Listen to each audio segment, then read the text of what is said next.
The arrival of a new brand is always exciting in any market, and in India we've been used to that for some time now. But when it comes to this particular brand, the excitement reaches a different kind of level because it's also the arrival of a major automotive group for the first time in its true form here in India. I am of course talking about PSA, and joining me now to talk about that and everything that follows from here on is Mr. Carlos Tavares, who is the CEO of Groupe PSA. Thank you. Hello, good afternoon. And it's great to see you back here in India after a long pleasure. time. And of course, getting to spend time with you. Appreciate it.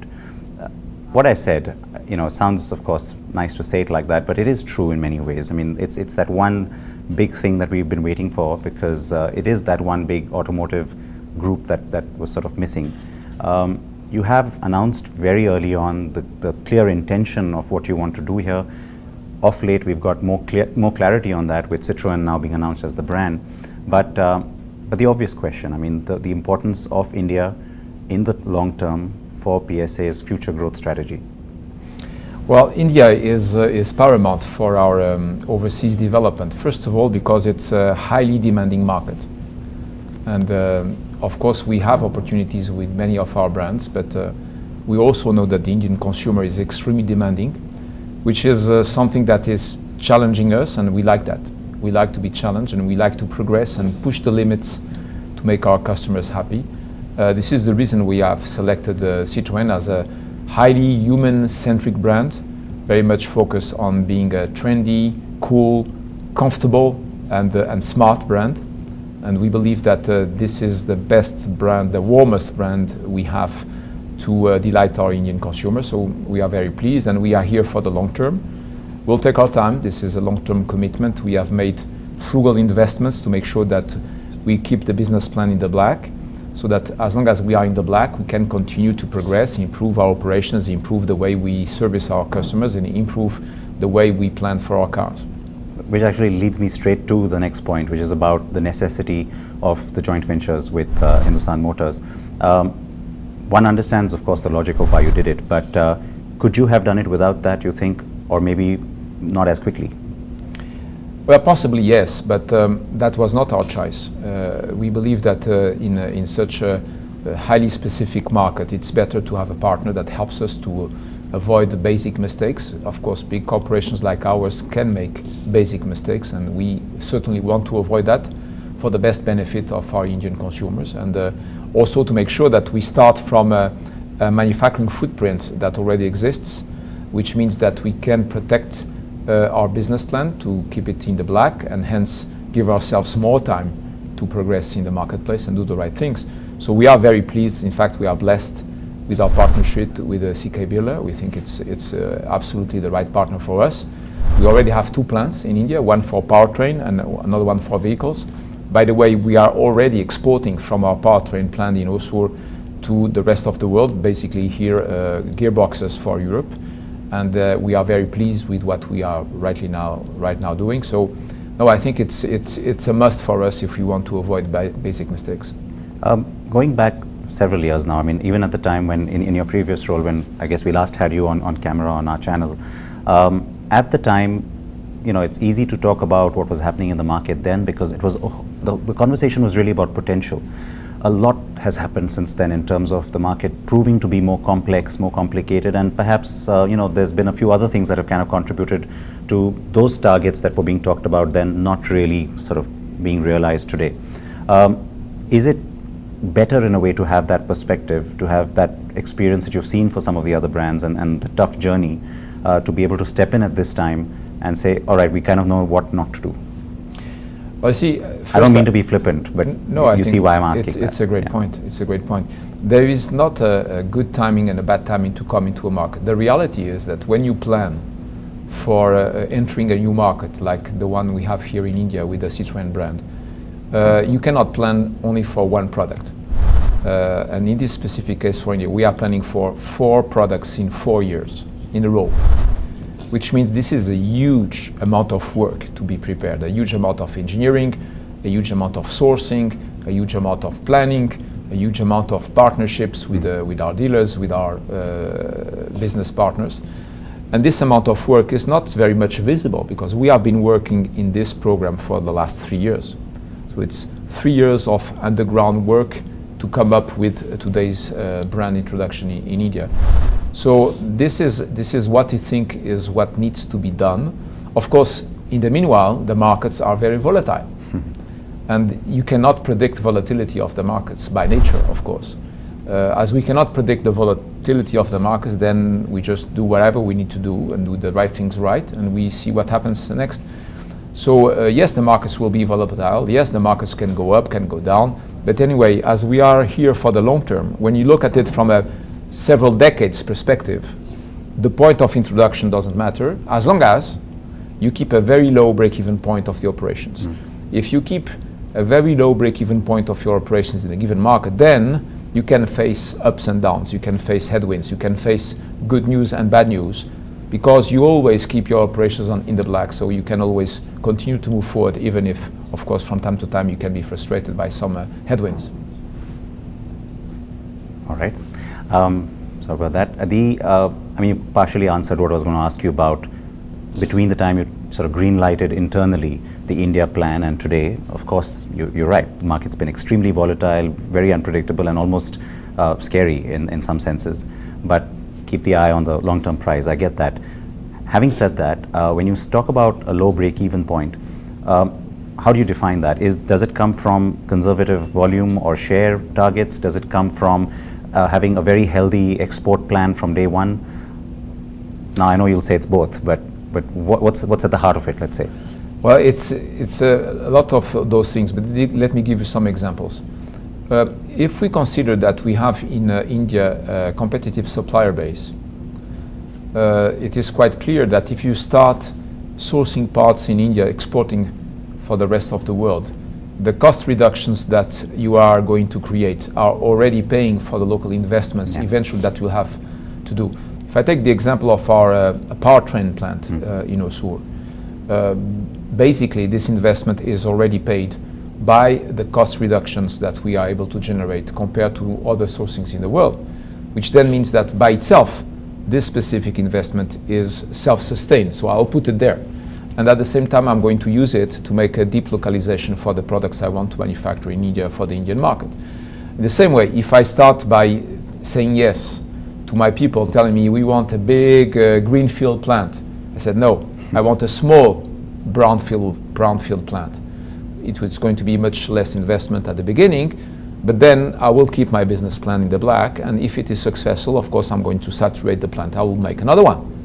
So what that means is scalability and keeping a low break-even point with the frugal investments at the beginning gives you a much longer term perspective, because then you go step by step, but you always keep your operations in the black. So those are two examples, and of course, if I don't spend here 200 expatriates, it will also reduce my costs. So I want to use my local Indian talent to make things even more efficient. It's a long list of things you can do to keep things aligned. It's not easy, of course, and we don't always succeed. From time to time we fail, from time to time we succeed. But at least I think we have a very Indian vision of frugality and scalability that is the best way to plan for the long term. Is that kind of new for PSA? I mean, it's uncharted territory, because I know you are going into several new markets this year, starting this year. But that kind of vision, which you're calling an Indian vision, is that new territory, you think, for PSA? I think it's new for the industry. Let me give you another example. Others claim to have tried that. That's why I ask. Well, perhaps they succeeded, by the way. and that's good. That's good if they succeeded. If not, then we have a problem. But you see, let's take another example. I was announcing the other day that we are going to bring the Peugeot brand to North America. And I also announced that we bring the Peugeot brand to North America, but we will not build a plant over there. We'll start with sourcing our cars from China and or Europe. Why? For the same reason. If I go and start by putting huge amount of investment on the table, then I will become extremely dependent on the volume growth, which means I will have to push the metal in the market, which possibly could happen with a lot of incentives, which then means a very poor profitability, and then everything goes south instead of starting to be a virtuous circle. So this is where we are. Anyway, it's not rocket science. It's all about having good sense, good judgment about what is really the core of what you need, what is a waste, and you should get rid of it. align all the stars in the center, use the local talents, use the local cost competitiveness of where you are doing your business, have the right partners to avoid basic mistakes, and listen to the consumer. Try to delight the consumer so that the growth is always the result of a well-done job and not a goal by itself. The conservatism that you then point at, which is obviously good from a business perspective, from a strategy perspective as well. Three things that come to mind straight away. You've talked about 100,000 cars in the first phase, as it were. You have talked about the fact that there will be a significant interest from some of your concerns around the world who will probably want some of the cars that are built in India for their markets, which means that that's already planned into that development of those models, that they'll have appeal across markets. And then you've also spoken about going about and targeting what I know people are calling a small 2% market share, but a significant number nevertheless. How does 100,000 add up to all of those plans together? Because if there's exports and robust sales in India, how do the two add up? It's very simple. I want my people to come back to me to say that we don't have enough capacity. This is something we know how to manage. Yeah. I want them to come back to me and say, hey, we don't have enough capacity, please build more. And when we will be in that position, then we are safe, because we know that additional capacity will really be needed and will not be idle if we just put it up front and then pray for the best. The competitiveness of the markets in which we are now operating cannot afford anymore to invest upfront the capacities and then pray for the best. Because of everything we said, competitiveness of the markets, the complexity of the business models, the volatility of the markets, the fact that the world trade is going backwards, a lot of new regulations are popping up that no one could predict. So we need to realize that the automotive industry in the world is becoming a chaos, and because of this chaotic situation, we need to be planning in a conservative way. The three cars you showed us in that picture, which were covered, of course, which will come 2021, 22 and 23 here in India, and which have this great export potential, as you put it. Is it safe to assume that they don't currently exist in the Citroën portfolio anywhere? Yes, it is. All right, and so what part of that development and then subsequent testing prior to launch, or proving, let's say, will happen in India? Well, most of it, 90% of it, will be happening in India, and then we will have to validate in the destination markets what is specific to their product adaptations, of course. But each of those products will be validated finally in their destination markets, but the core engineering will be made here. Okay, so one final point then as we wrap this up. Both from the perspective of these three products, as well as what's of course happening with all the markets that you're operating in, and I'm talking about, of course, this little bit of an unknown, what happens with electric, what happens with some of the semi-autonomous features that are coming in, and regulations, as you put it. How much of that gets protected in this plan? Well, in our industry... Because in India, for sure, we have no idea where it's going. Well, in Europe, we don't have an idea either. I mean, let's be honest. Yeah, this is chaos. Yeah. Let's be honest. Yeah. It's chaos. You see, regulations are popping up. I'm not talking even about automotive bans in some cities. One region of the world wants to go this way, the other one goes this way.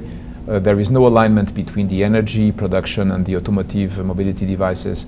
No, this is chaos, and we really have to be very thoughtful in the way we do things and plan for different kinds of scenarios.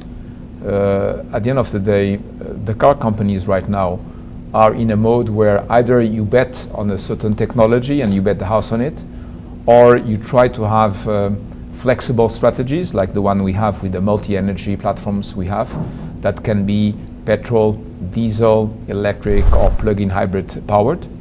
And this is the direction we have taken, is we have an engineering capability to make it flexible in terms of multi-energy platforms. We have developed our in-house technology, both for the electric vehicle powertrains, plug-in hybrid powertrains. We have, of course, excellent diesel engines, excellent petrol engines. We were awarded 4 years in a row the best engine in terms of the EB turbo engine. So we are blessed with all of those assets, and we are going to use it in a competitive way to adapt to a highly chaotic world, which of course we do not control. So if you want to move quickly on electric, then you can still do that in India, you think? I don't expect you to do it in the next 1 or 2 years, of course. It's absolutely possible. We have all the technology we need, of course. It's possible. It's something that we will consider if the market conditions are supportive of that. can't wait to see all of it rolling out. You know why, of course. You know where I'm coming from on that. Thank you for your time, and My pleasure. Pleasure to have the brand here, and of course you as well. Thank you. Thank you for the chat. See you. Thank you.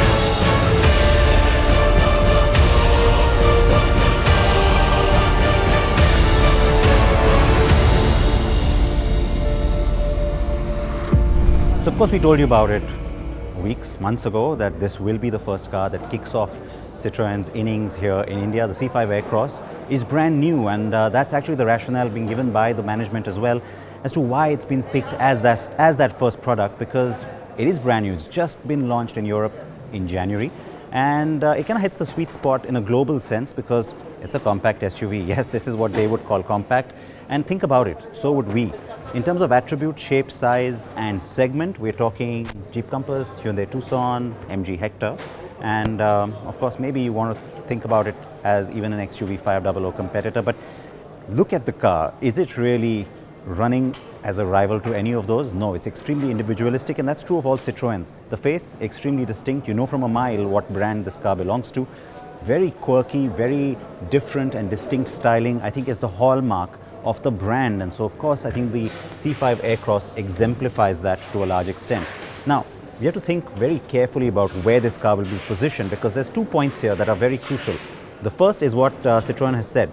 Anything it does will be at the heart of the market, very competitive and not premium. So it's a very specific intent and announcement in terms of positioning from the brand, which means for all those people who think this is going to be ridiculously expensive, it's not, or at least let's hope so. Also, the fact that this is not going to be a car that's made here, so this is going to be brought in and so yet be competitively priced. How does that work out in terms of strategy for the company? Possibly not your concern, but yes, we still hold them then to the promise of a good price.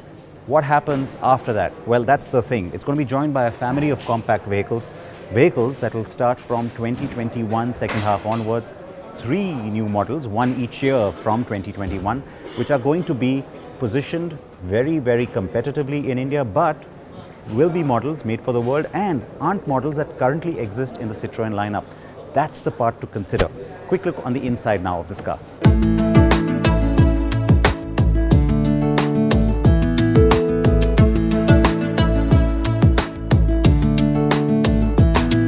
Now you might think that there's nothing very distinct about that styling, but think about it. Do you really see things like that on a daily basis?